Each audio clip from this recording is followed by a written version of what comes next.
If you have 10 minutes, I'm going to show how you can recreate this in Photoshop. The first thing you're going to want to do is load your schedule or whatever team you're doing, their schedule onto the canvas, and I already had it typed out, so I just copied it or pasted it on there. And then you're going to want to load the images you want to use, and just try to choose like three to four images, but I use three because it fit in better. It's just going to be based on the initials of the school that you're doing it for. Like this one is BSC, and so that's just the initials of the school, which I put in the background, which I think looks kind of cool. Or you could use whatever the team's mascot is. Say if it's like the Georgia Bulldogs, they would put like the dogs, DAWGS. They could put that in the background instead of just GU for Georgia University.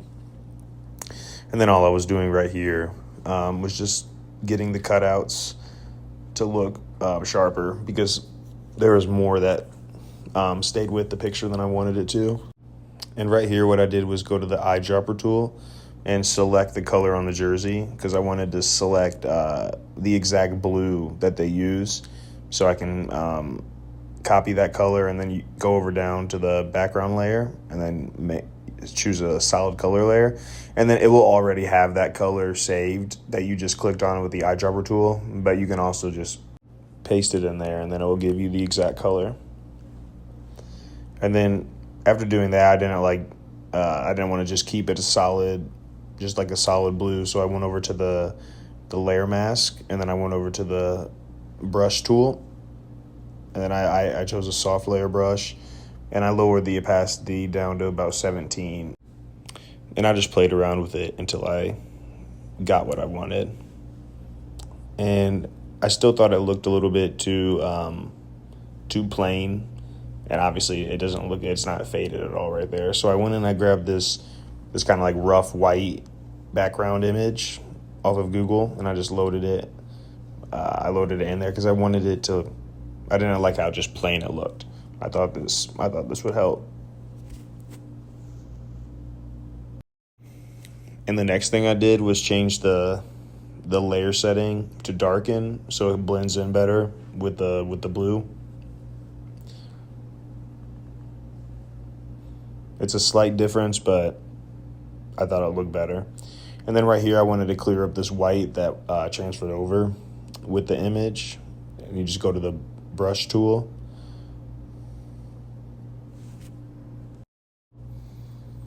And then after cleaning that up, I came over here and I wanted to make the theme for the schedule, which was making the home games in black font and then making the away games in the white font, because right now you can see all the games have the home and the away status listed next to them. So I wanted to make it cleaner by taking that off, and then making like the little the home and away theme on the bottom, so you know what it is instead of having it listed in there. And then after that, I wanted to adjust the images to kind of like the size of the font that I'm gonna use. And this is what I was talking about in the beginning of the video. Like it might depend on what you use, but the school's initials are BSC, so that's what I went with. And you want to fit a picture or a few pictures into one letter. And then as you can see right here, I added the basketball, and you can slow it down to see exactly what font I'm using if you want, but most of the fonts you can get online, or your laptop will already have them. And I wanted to adjust the font of the color because I'm going to add like a rectangle behind the basketball font to make it pop more. You're going to go to the rectangle tool, and then right here I just outlined a rectangle over it, and make sure the layer is under the font layer so that it goes behind it, so you can see exactly what you're doing. And I just wanted to play around with the font right here to get the right blue.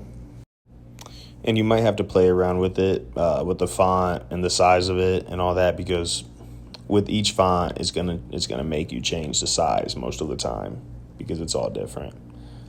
And then after doing that, I wanted to make the basketball font pop out a little bit more, so I dropped a little bit of or I added a little bit of a drop shadow, and I just played around with the other settings because I wanted to see what looked the best. And you can slow it down to see exactly what I clicked, or what I chose, what settings I chose, but it's going to be different for each graphic. The next thing I'm going to do is add camera raw filters to my pictures that I added. And the first one I went normal speed, so you can kind of see the settings that I choose. I usually just increase the texture and clarity, usually always those two.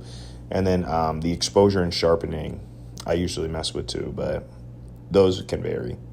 And then I sped it up for these next two because it's basically just the same settings that I used on the first one.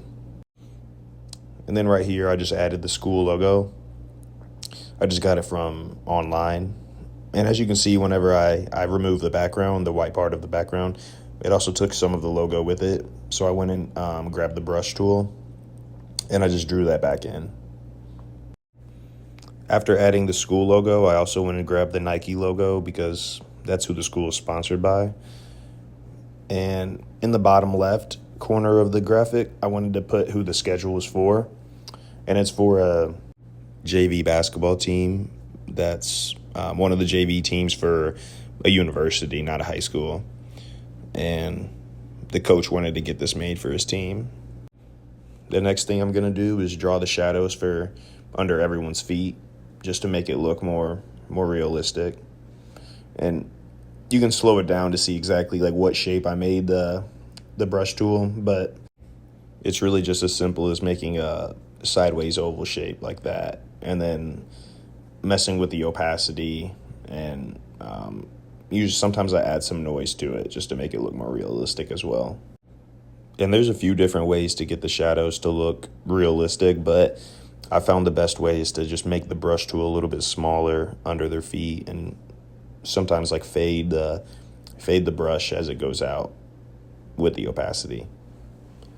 And then right here, I also noticed that the shadow was over the coach's foot and not under it. So if you ever notice that, just make sure you move the layer under like the image of the coach so that the shadow is under the foot instead of over it. It makes a slight difference, but it's very noticeable.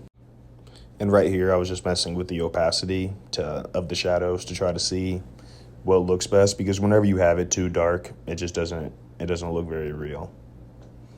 And then I went in to add noise, which really just adds grain to the shadow, and it doesn't make it look just like a black shadow. It actually makes it look more realistic. As you can see right there, I think that looks better than it did before. And right here, I just went to my background layer and the layer mask on it because I wanted to brush back in some of the blue. I didn't like how it was a little more like white right there than I wanted. I wanted to add in or fade in the blue better. And the last thing you're going to want to do after this is put all your layers together in one. And to do that, you just hold down Command, Option, Shift, and E. And I like to do this just to add one final camera raw filter, just to add more exposure or texture or clarity, just whatever I think looks right. And here's the final result. If you made it to the end, thank you for watching. And please let me know in the comments if you want more videos like this. Thank you.